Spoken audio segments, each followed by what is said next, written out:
શું થયું છે? ઠંડી પેરી છે. શું થયું? શાંતિ પડી? તમારું નામ બોલો. યાના સતીશભાઈ ખુદ. બોલો શું થયું છે તમને? ક્યાં ક્યાં દુખે છે? જોવા જો મોઢામાં. ઓ માય ગોડ, શાંતિ પડી છે. અરે રે, સાફ કરવી પડશે. ખોલો મોઢું. હાલો, ક્લીન થઈ જશે. ઓકે, મોઢામાં શાંતિ પડી છે.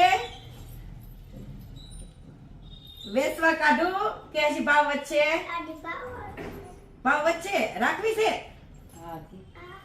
તો ભાવ વધવા દઈએ આપણે. કેમ? ભાવ વધવા દેવો છે ને હજી ચાંદીનો? હા, મોઢામાં ચાંદી પડી છે. વેચવા કાઢું કે હજી ભાવ વચ્ચે? ભાવ વચ્ચે